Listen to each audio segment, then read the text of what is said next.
Head Kohtla-Järve elanikud, juba 13. oktoobril kuni 19. oktoobrini toimuvad meil kohaliku ja omavalitsuse valimised. Võimalus on valida Kohtla-Järve linnavolikogu.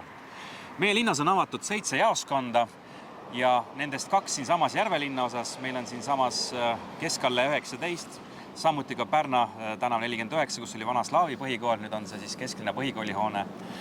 Ja samuti on ka meil Ahtme linna osas avatud 3 jaoskonda Ahtme klubis, mis on siis Mardi tänaval, samuti ka Tammiku endises põhikoolihoonest. Tänapäeval on see juba Iidla põhikool ja Altserva 6 ehk siis Ahtme põhikooli hoone, mis praegu on ka samuti siis Iidla põhikooli Altserva õppehoone. Ja samuti on võimalus hääletada ka meie väikelinna osades. Sompas, Humala tänav 1, meie Sompa kultuurikeskuses. Ka Oru linna osas on meil avatud valimisjaoskond endises apteegihoones ja ka Kukluse linna osas Lehe tänaval. Nii et kõik see info on tegelikult olemas ka meie linna kodulehel ja ka valimised.ee kodulehel olemas.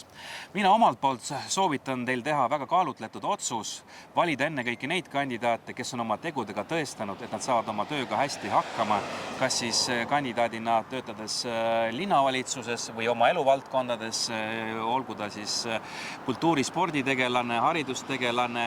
Sotsiaaldemokraadid on tõestanud, et meil on palju tubli inimesi, kes on pädevad, neil on haridus ja nad on ka linnavolikogus teinud eelnõusi või siis ka linnavalitsuses või hoidnud meie linna eelarve tasakaalus ja jätkusuutlikuna ennekõike.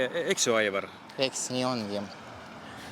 Я со своей стороны тоже призываю выбирать кандидатов на основании не только личностных предпочтений, но также и на основании того, что кандидат сделал в своей карьере, какие решения на городском уровне, скорее всего, были бы этим кандидатом инициированы, и то, какую качественную работу тот или иной человек проделал либо уже в своей области, либо если он ранее был депутатом или работником управы, что конкретно он сделал. И поэтому я приглашаю всех жителей Kohtla-Järve голосовать за социал-демократическую партию. У нас очень много хороших кандидатов, которые показали себя, показали свою ответственность, показали свои возможности менять этот город к лучшему.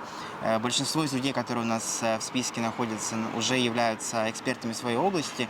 И я настоятельно рекомендую обязательно проанализировать каждого кандидата от каждого списка и принять решение не исходя из каких-то эмоциональных побуждений, а прежде всего исходя из того, что этот кандидат может конкретно для вас, в вашей части города, сделать.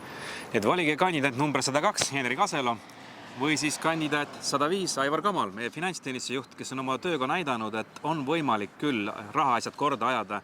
Meil on nüüd tänu Aivarile ka piisavalt raha investeeringuteks. Aitäh sulle, Aivar! Aitäh!